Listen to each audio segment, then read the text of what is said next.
Hello, everyone. I'm Adam with D&D Beyond. Thank you for joining me for this week's development update and community Q&A session. We've got our latest updates. We've got some things that have happened within the last week that I have been away from you. So we'll talk about those. We've got a new dice set today, might give away some of those. And then data update. We are using potpourri today. So we've gotten several requests for some top 10 lists for various topics, and we're going to go through a few of those today. And I just like the word potpourri because I remember very distinctly the day that I learned it. I would have been about 6 or 7 years old on a trip to South Carolina in a condo at Myrtle Beach. And I remember watching Jeopardy. I used to watch a lot of Jeopardy, and I asked my mom what on earth potpourri was. And that is when I learned what potpourri was and the meaning of that word. And I have just liked it a lot ever since. So that's what we're doing today. And then upcoming, and then we will finish out with all the questions we can manage to get to. Let's jump right in. Latest updates. So Player Tools mobile app updates. We did get done, as I talked about last week, but it wasn't quite live yet. We did get done with the spell gear and background descriptions, so those are live in the app. If you're not getting that, be sure to update your apps from the store. That will be in there. You need to keep that app updated because we're constantly working and constantly iterating and making new things available. So anytime you see an update, I really encourage you to grab it. But what we are working on now and will be available soon is equipping gear, tuning magic items. And again, we're going to continue to iterate and get those enhancements and improvements into the mobile app. Really appreciate the response to the app so far. Lots and lots of downloads, lots of people that are trying to play their characters offline. So much appreciated. I'm really glad that it is scratching an itch out there in the community. That is the reason that we do all of this. So thank you very much for that response. Class feature variants are in progress. As we have talked about before, extended spell lists. So this is an aspect that we need for class feature variants to work. And we are trying to get in this extended spell list part of that, where things like guilds and Ravnica, dragon mark races, we can add different spells. I might have said skills at one point there. I meant spells. So spells in with those kind of elements, and it's going to give us a lot more flexibility going forward as we continue to work on the replacements and enhancements piece of this. And then, as I mentioned, we do have a new dice set that I am going to show off right now, actually. So let's see. We're going to show off Archmage's Favor. I rolled a 1. Are you kidding me right now? I rolled a 1. Wow. Talk about really, really blowing it. Oh, there was some more sound going on. So this is a magical set, and I hope at some point I can roll a critical hit. We're going to see how long it takes me to, probably. All right, well, that's not happening yet. It seems like, one of these 20 rolls, I would do it. But no, not yet. Oh, are you kidding me right now? How many rolls is that? 3? Oh, man. Sorry, I'm kind of obsessed at this point in time. I'm going to have to, I'm going to have to see this through. Oh, there we go.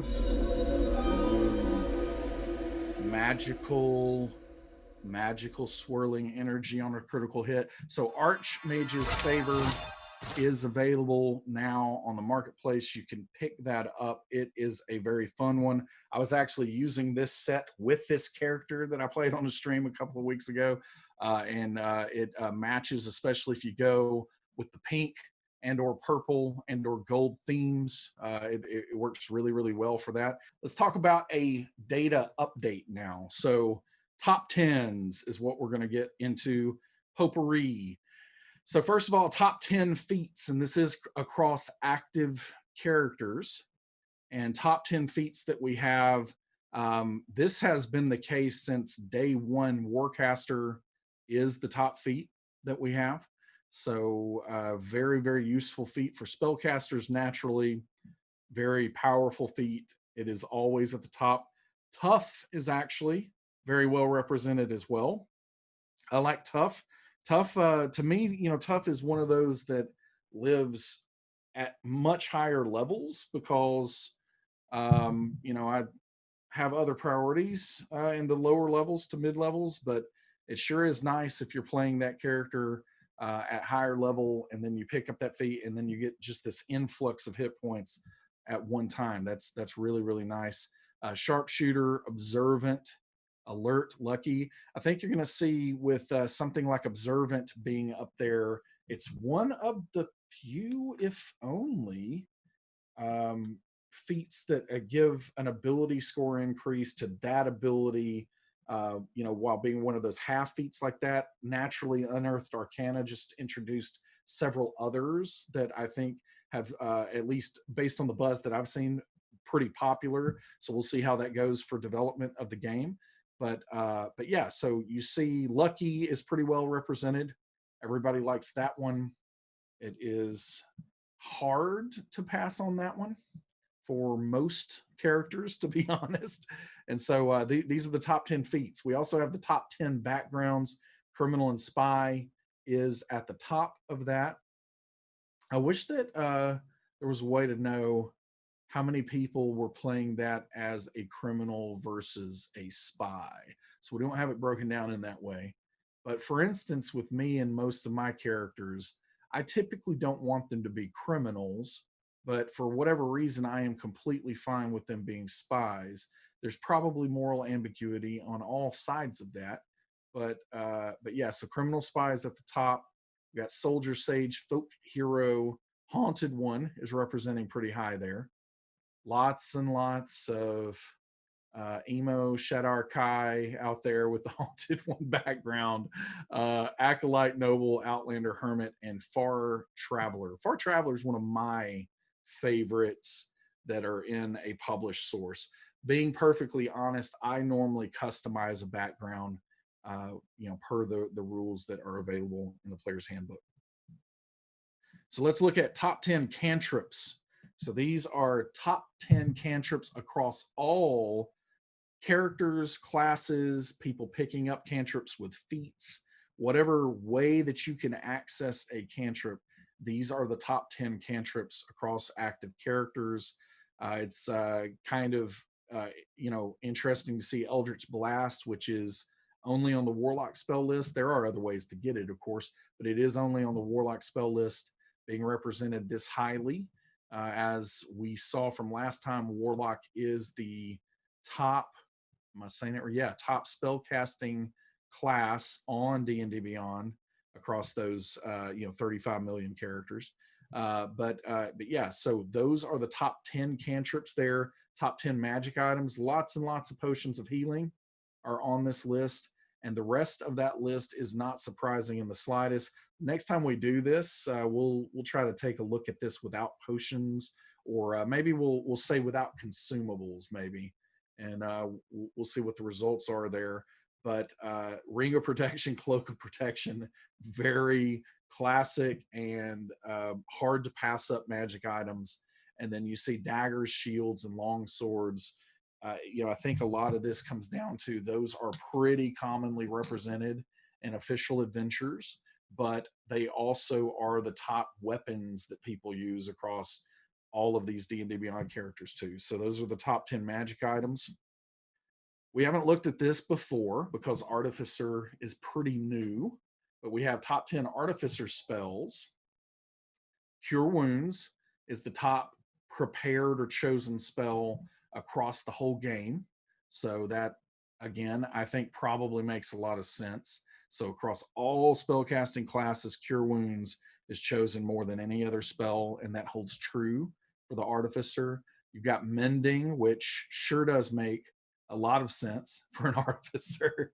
It would be hard. It would be hard to be an Artificer without having that one. That would be tough to justify, I feel like. Firebolt, Identify, Detect Magic, Catapult, great spell. Fairy Fire, Feather Fall, Absorb Elements, Mage Hand. And then top 10 Warlock Invocations, Agonizing Blast. I don't think that one is really that surprising. I am a little bit surprised in my mind that Repelling Blast is not a little bit higher on this list, because I don't know if there is a single ability that any class gets that has been more fun for me while playing 5th edition. So Repelling Blast is one of my favorites, but it's there in the 10 spot. I just love being able to hit an enemy with a ranged attack and move that enemy 10 feet, and they don't even get a saving throw for that. So that is a very, very nice ability. I'm surprised it's not a little bit higher. But yeah, those are the top 10 Warlock Invocations across all of our active characters. So upcoming, as we've covered in the last couple of weeks, we have some tokens coming for Avre that we're excited about. For the combat tracker, we've got some work that we're doing in the back half of this year for that. We are working kind of in the shortest term. We're working on getting dice rolling on the combat tracker. That's probably going to take shape as the manual rolling sidebar that is on, available on the character sheet. It's probably going to take that form first to just give you the ability to roll on that page, but we will continue to iterate on that over time. And then player tools, mobile app, digital dice rolling is something that we're looking at later this year as well.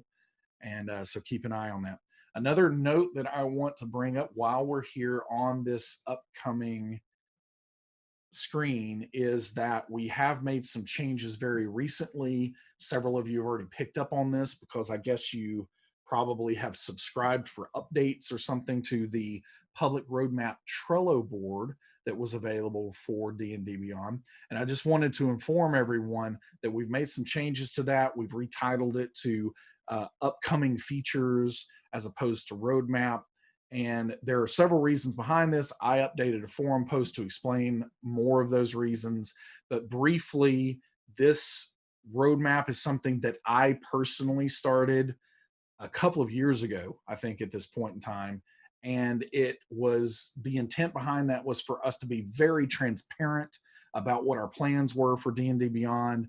We were still in earlier days because we're actually not even quite at 3 years of D&D Beyond yet.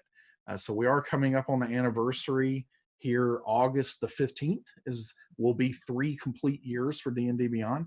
But a couple of years ago when that roadmap started, it was all about trying to broadcast our intent and showing the transparency behind where our plans were. I can tell you that those plans haven't changed, but what has changed is personally my ability to update that roadmap and to really provide meaningful information on that. So I've been pulled in far too many directions, and even though all of that information still was valid, it was the directions we were going, it wasn't getting the updates that we wanted. So we've made some changes where some other team members are now contributing, and we are still seeking to be transparent about everything that's going on. And we're showing you what we're currently working on. We're showing you what is roughly targeted for the next quarter and the quarter after that. So that's ultimately how that has been organized now. You are still going to be able to see what we're working on, what we're prioritizing. You'll see any changes to that along the way based on all the parameters that make us make those changes in decision of what we're focused on. But all of that will be there. Those longer term things that are not showing up on that page anymore, such as a virtual tabletop, functionality or anything else, we can assure you we've gotten the word out. I feel like at this point that is something that is still absolutely in the plan, but we're just wanting to have a more dynamic page for you that is updated more frequently and doesn't become as static as that page was, because I kind of dropped the ball on being sure to update that as frequently as it needed to be. So again, nothing changing about our plans, more about trying to provide a better way for you to understand what we're working on and what we're prioritizing in the future, and have a little more engagement with what's going on there.